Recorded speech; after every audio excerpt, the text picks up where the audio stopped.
Jack, and I'm still an alcoholic, and we'll go back to this journey through the steps, and we left off. We're going to talk about the common manifestations of self, and I mentioned Fellowship Hall has 27 character defects on their wall, and Serenity has 28 on their wall. And I went to a retreat a few years ago, and Father Roger, who was the retreat master, he had a list of character defects that were in excess of the 28 that Serenity has. He had 22 in addition to that, so I've got a list of 50. And I'm told that on the internet, someplace, that they have a list of 100 character defects. And of course, in the 12 and 12, they suggest inventorying the 7 deadly sins. So, let's see. Common manifestations of self are 3 in number. 12 and 12 has 7 deadly sins. 3 is less than 7. 7 is more than twice 3.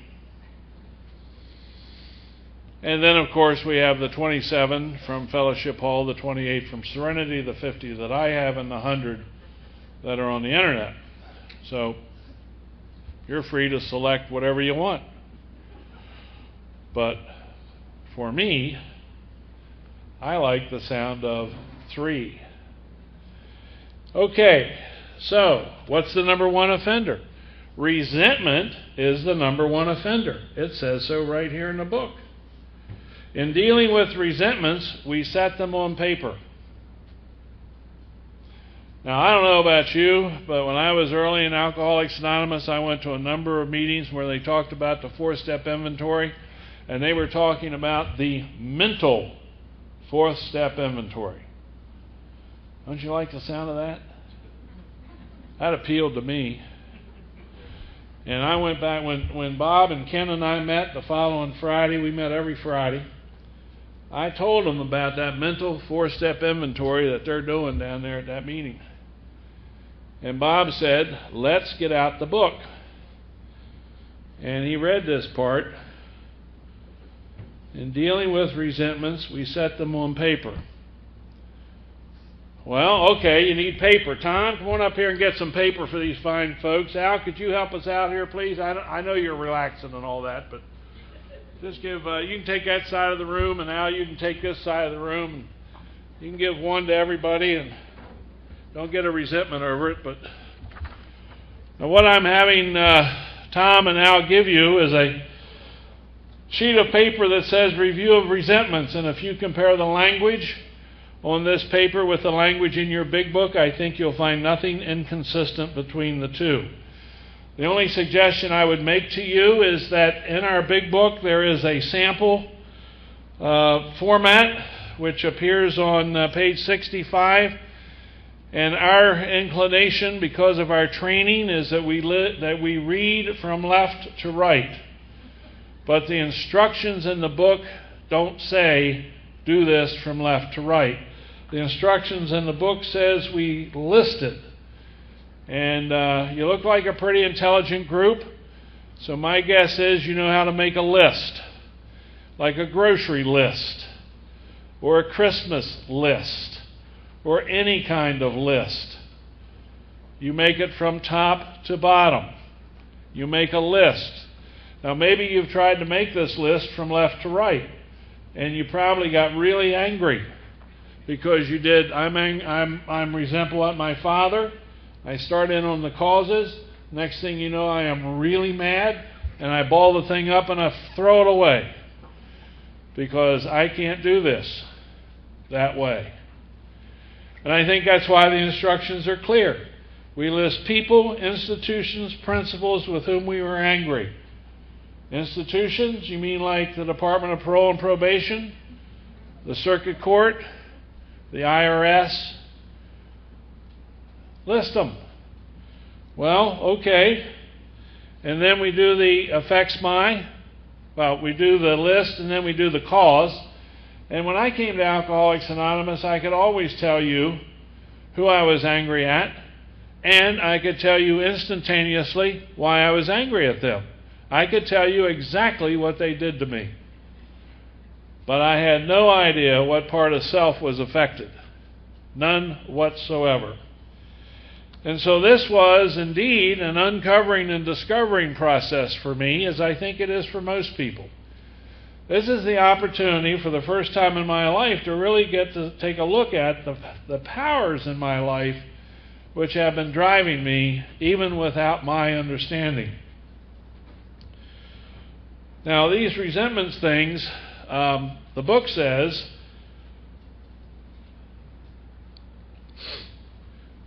to the precise extent that we permit these, do we squander the hours that might have been worthwhile. Well, in the Audubon United Methodist Church in Hagerstown 15 years ago, the pastor put out on the board, every minute I spend in anger, I deprive myself of 60 seconds of happiness. That's our stuff. He stole it from us.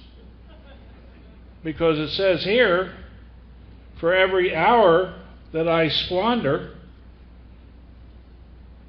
the hours that might have been worthwhile. Every 60 minutes I squander an hour when I could have lived happily for that hour if I learned how to live free of resentment. Now, I give credit to the National Football League. You ladies, you may have some experience with this, but I know you guys do. And I don't know who your team is. I'm going to say my team's the Baltimore Ravens. And I don't know who we're playing this week. I think last week we played the Bengals. I was traveling, so I didn't get to see the game. But invariably, in one of those NFL games, in the first half, there's some close play. The issue is whether or not the receiver got his foot down or not. And they replay it. They fire up that NFL CBS instant resentment replay machine, and they show the referee blew the call.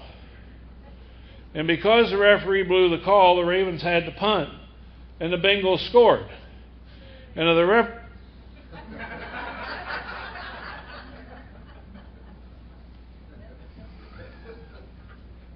it's always one. Whoop, two. So we go to halftime. And back in the studio, they're talking about the first half. And they're talking about the pivotal turning point in the half. Let's fire up that CBS NFL instant resentment replay machine and take a look at that reception one more time. And just like when they played that thing back in the first quarter, the ref blew the call. It cost the Ravens. And the Bengals scored. Could we play that in slow motion? Let's take that instant resentment replay machine and play it in slow motion. Now I'm watching this, and I'm getting upset. Because every time they replay it, I get more upset. End of the game, Bengals win. Ravens lose. All because of that blown call in the first quarter. And what do they do at the end of the game when they go back to the studio and they're reviewing scores of all the games? Well, let's take a look at that pivotal call in the first quarter of that Ravens game. Fire up that instant resentment replay machine. And they play it again. And they play it in slow motion. I am really upset. That night on SportsCenter, when they're doing the top 10 plays of the weekend, let's take a look at that reception in the first quarter of the Ravens-Bengal game, and they fire up that instant resentment replay machine one more time, and I get upset again. And it's not good to get upset before you go to bed. In the morning, when I wake up, I turn on ESPN, and there they are. They're replaying that blown call from the first quarter of the Bengals-Ravens game, and now I am upset not only on Sunday, I am upset on Monday. And you can see where this is going, can't you? The NFL has conspired against me and are making me very resentful, and it's their fault. And I think each of us in our own way have our own instant resentment replay machine, which we can conjure up at any time, day or night, by just reflecting upon him or her or what they did to us. And we relive that moment. And these resentments have the power to kill. And we're going to have to learn how to live free of anger. I didn't know that you could do that. Well, how do you do that? Well, they tell us how to do it right here in this book. It says that when I find myself getting upset at him or her, I need only reflect for a moment that they are spiritually ill people. Not necessarily alcoholic. There are a lot of spiritually ill people loose in the world. And some of them look fairly normal. And the reason I know this is because I saw Ruth Graham on Larry King about 10 years ago, maybe 15 years ago, being interviewed by Larry King. And of course, Ruth Graham is married to Billy Graham. And Larry asked one of his intellectually penetrating questions about whether or not Mrs. Graham would get upset with the Reverend Graham when he traveled around the world speaking to stadiums full of people, leaving her home with the children. Did you ever think about divorcing him, Mrs. Graham? And she said, no, Larry, divorce never came up. But homicide did. And I thought, of all the people that I knew or knew of, I would say that the Reverend Graham's wife was probably a pretty spiritual person. But if she's thinking about choking the life out of the Reverend Billy Graham, she might have a degree, a small degree nonetheless, but a degree of spiritual illness. Because I am not aware that choking the life out of anybody is considered to be a spiritual act. And so it says in our book that anybody that I come in contact with that gets me stirred up is a spiritually ill person. And I am to ask God to show me how to show them the same tolerance, pity, and patience that I would gladly grant to a sick friend. You hear that?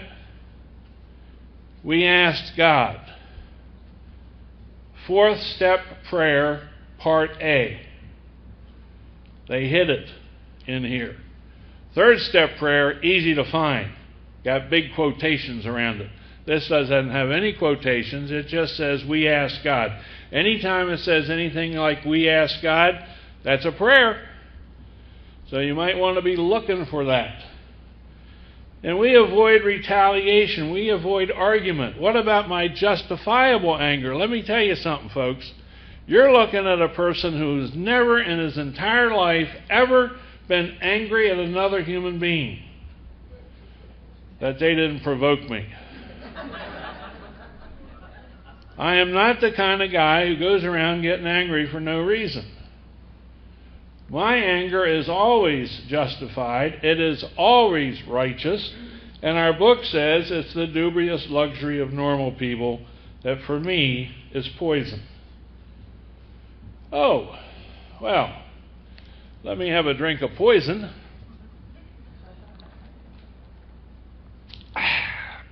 And watch the other guy die. Ain't happening. I'm doing it to myself. I'm creating my own misery. Well, this is a situation that I've got to address because it kills more alcoholics than anything else. What's second most common manifestation of self? Tom, Al, are you ready? Go. You're not moving, Al. Come here.